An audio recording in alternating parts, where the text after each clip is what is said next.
السلام عليكم، ازيكم عاملين ايه؟ يا رب تكونوا بألف خير. النهارده فيديو جديد، فيديو مشتريات الشهر بعد تعويم الجنيه. الحاجات دي انا جايباها بتاريخ 5/1، يعني كان خلاص اخر حاجه في التعويم، اخر تعويم. فاقول لكم الاسعار بعد الزياده، وربنا يعيننا جميعا يا رب ان شاء الله. وهقول لكم برضو بستخدم يعني معظم الحاجات اللي انا جايباها فمستخدماها قبل كده، فاحنا بنقول كده الاسعار والحاجات. هقول لكم برضو رايي فيها ايه، اللي كان حلو، اللي موفر، اللي مش موفر. فيلا بينا عشان ما اطولش عليكم كتير نبتدي الفيديو ونشوف جبت ايه النهارده. حاجه جبتها كان سمك فيليه، ده كان ب55. هم حاطين هنا السعر ومنزلين عليه الخصم، فكان ب71 ومنزلين خصم 16، يعني بنتكلم في حاجه و50 55 مثلا كده. فده جبته في الفريزر، مش محتاج حاجه يعني اطلعه. كمان جبت الجبنه افانتي. الجبنه الافانتي اللي جبت اشمعنى دي، البنوته اللي بتعمل لهم دعايه وقفتني هناك في المول واحنا بنشتري في الهايبر ودوقتها لي، فطلع طعمها حلو. اللي هي دي بالفلفل دي، المفروض ان هي حاره بس هي على فكره مش حاره قوي. بس انا جبتها ليه؟ مش عشان كده بس، علشان هي ناتشورال 100%، يعني طبيعي 100%. بصوا، وده اهم حاجه قلت لكم عليها في المشتريات اللي من شهرين فاتت برضو، ان اهم حاجه تكون الجبنه اللي احنا هنستخدمها او هناكلها او ناكلها لعيالنا تكون طبيعيه، ما يكونش فيها اي حاجه، وتكون خاليه، ما يكونش فيها اي حاجه نباتي الدهن والحاجات دي. تمام. تاني حاجه جبتها كانت مناديل مطبخ. بصوا ما شاء الله، الكميه دي كلها اللي هي اصلا فرحانه بيها قوي. هتقعد فتره طويله، 12 واحده، تقعد شهرين او حاجه. كانت ب125، نزل عليها سيل 53 جنيه ونص. يعني انا فاكره ان كان ساعتها ب71 كل ال 12 واحده دول. كمان انا جايباها استخدمها للتويلت وللمطبخ، بتبقى مناديل المطبخ احسن في التويلت من مناديل التويلت. المهم كمان جبت ايه تاني؟ جبت مناديل بقى اللي هي العاديه عشان بقى ادوار البرد اللذيذه وكده. هي مش احسن حاجه خالص كتجربه يعني. اللي هي كلاسي دي، كلاسي دي مش حاساها احسن حاجه. كانت الاول رخيصه جدا، دلوقتي هي ب50، وكاتبين عليها كمان ان هي كانت ب90 ومنزلين عليها سيل 38 ونص، يعني واقفه مثلا ب50 52 كده. بس هي مش احسن حاجه، بس هي عشان الاسعار زادت. البابايا والتانية اللي هي اسمها ايه، اللي هي الخضرة دي اللي انا بجيبها على طول، مش فاكرة اسمها. المهم هي معروفة قوي، بجيبها على طول، نسيت اسمها دلوقتي. دول احسن منها كتير. كمان جبت هاندوش، راح فين؟ ده اهو، جبت المنظفات حطاها نصها هنا ونصها هنا. جبت ده كان نازل برضو عليه سيل اهو. كان ب50 49 ونص، ومنزلين الخصم 18 ونص. المفروض والله ان دي الحاجات دي ده سعرها، واقل من كده كمان، بس هم حاطين ان هي اعلى وبعد كده ينزلوا فيبقى ساري. المهم ان ده الاتنين دول مع بعض بنتكلم في مثلا 30 جنيه الاتنين دول. جبت الريحة بتاعت الخوخ، هي احلى ريحة فيهم.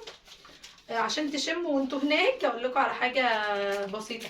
تجيبوا كده العبوة دي اللي هي دي اللي غطاها كده مش البامب، وتقوموا رايحين ضاغطين كده، بتطلع هوا بقى من هنا. الضغطة دي ما بتطلعش صابون سائل، بتطلع هوا كده تشموا اسهل. دي كانت احلى واحدة فيهم. كان في بالياسمين وبروايح تانية بس ما لقيتش لافندر، وهي الريحة بتاعت الخوخ دي كانت احلى واحدة مقارنة بالرمان والياسمين والروايح اللي موجودة هناك. كمان جبت بقى صابون سائل، وده كان بطل الحلقة بالنسبة لي. مفروض ان هو ب78 وعاملين عليه خصم 15، يعني ب كام 63. كانوا الاتنين دول كده مع بعض. بصوا انا جبت فيبا دي حلوة شغالة، يعني انا بريل بحبه قوي، وبحب برضو فيبا شغالة قشطة معايا. يعني الاتنين دول كانوا مع بعض، بالوضع اللي دلوقتي سعرهم كده كويس قوي. دول 5 كيلو الاتنين دول، اللي هو ممكن يقعدوا 3 شهور واكتر معايا يعني. كمان مكرونة حوا. رحت فين يا مكرونة حوا؟ اهي مكرونة حوا دي الكيس 400 جرام، اللي هي مكرونة الفرن الاقلام دي.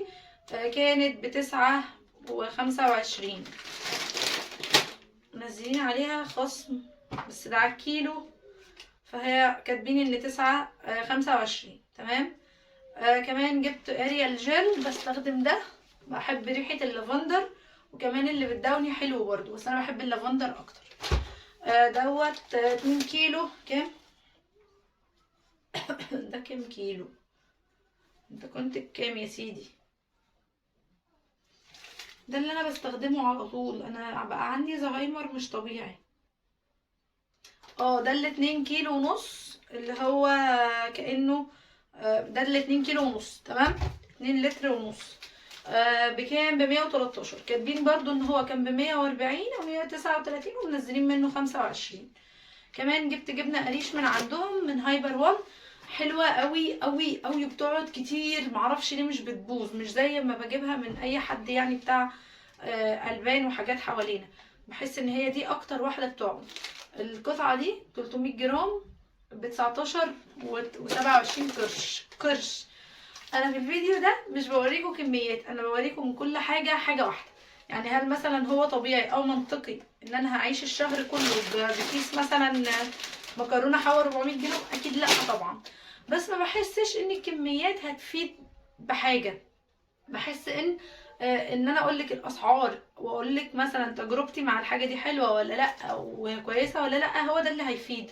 فعشان كده ما بحبش اقول لكم كميات. ده بقى حلو قوي، هقول لكم بقى ده جامد جدا. ده ايه؟ حطيته بس في الفريزر. ده توست بني. ده توست بني اللي هو فيه الحبوب اللي هو الصحيه دي، الحبوب الكامله والحاجات دي. المهم شوفوا بقى التوفير، عشان هتقولي مثلا ايه ده توست في الغلا اللي احنا فيه ده؟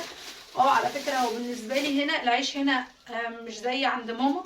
العيش هنا ما بحبوش خالص، استغفر الله العظيم، هو ما يحبنيش. وبحس ان هو يعني المهم ان التوست البني ده دول كده 2، انا هقسمهم نصين وهبتدي ان انا اقطعهم، هيقعد معايا فتره طويله قوي.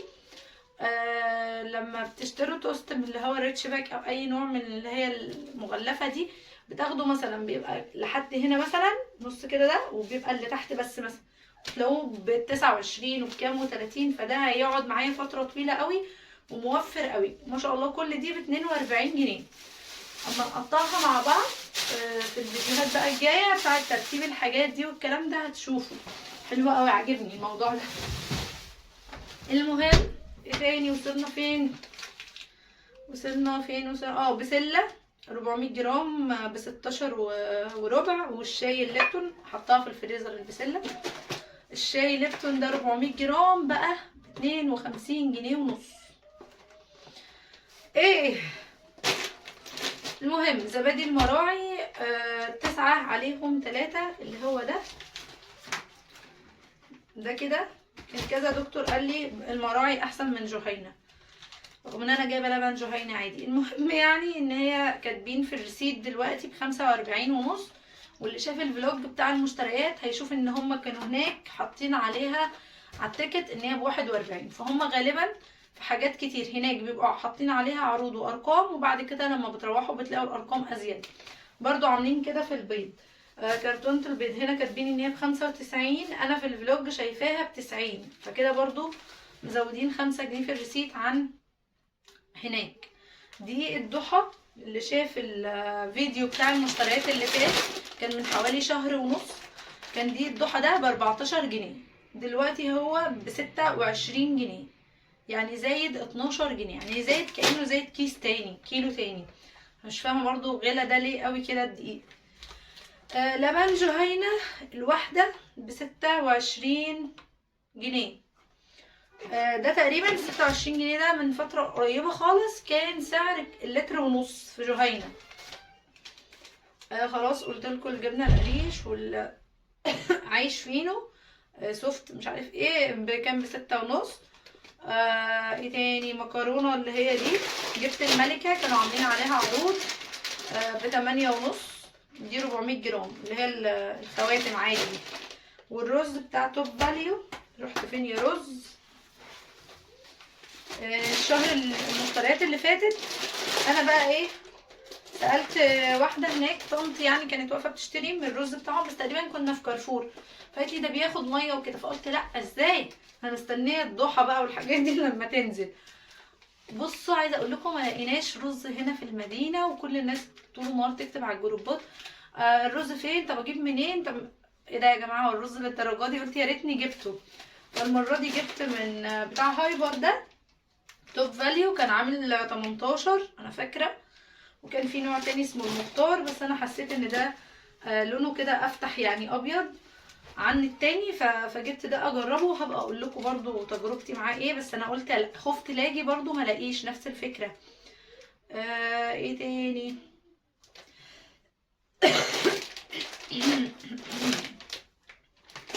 ايه تاني؟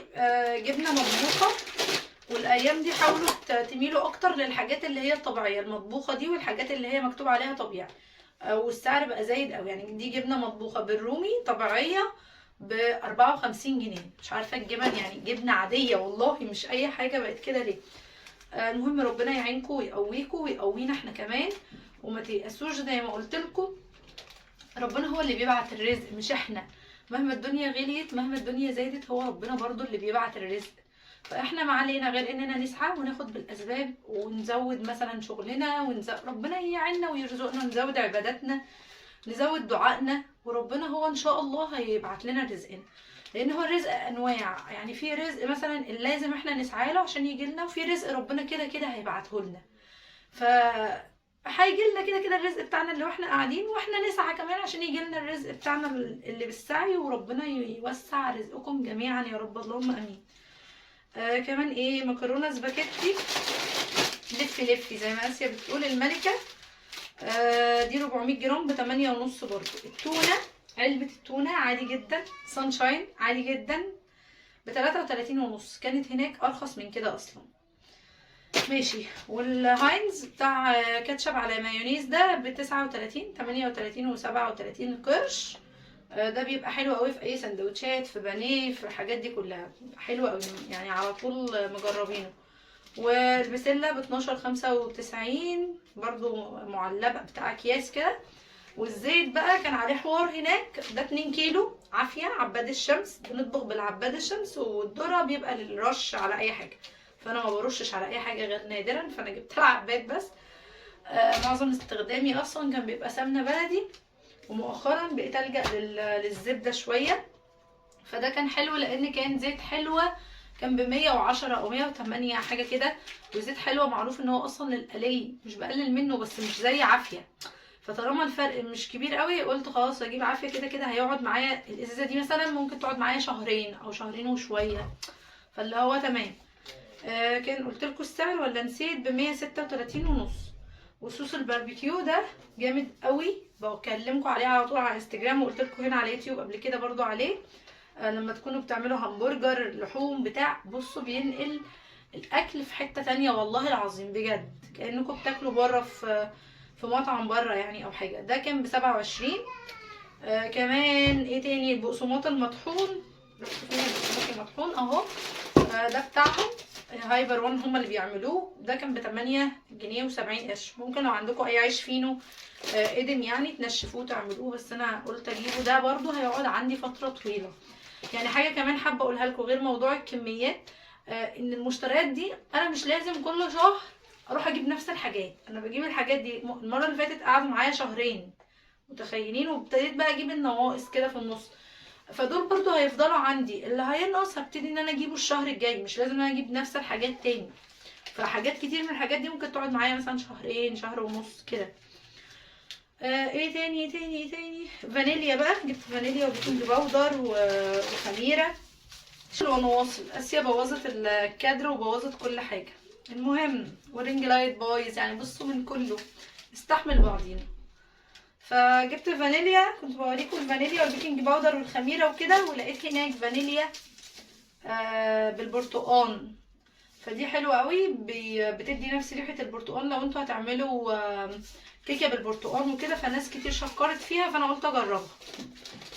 بكام؟ الفانيليا كانت ب70 قرش العاديه اللي هي بالسكر، والخميره ب2 جنيه، والكيك شيف ب3 جنيه الا ربع. مش عارفه في رباع يعني ولا ايه. المهم والفانيليا بقى اللي بالبرتقال اللي بقول لكم عليها دي بجنيه 76 قرش. ايه ده؟ والزبده الفيرن بقت ب81 جنيه، ودي صدمه لان الزبده الفيرن كانت ب40 جنيه. فدي كانت مشتريات الشهر يا رب فيديو النهارده يكون فاتكم وعجبكم، واشوفكم على خير في فيديوهات جايه تانية كتير. واستنوا بقى فيديوهات ترتيب الحاجات دي، الفيديوهات الجايه هنرتب بقى كل الحفله دي كده مع بعض في فيديوهات. ويلا اشوفكم على خير في فيديوهات جايه تانية كتير، يلا باي باي.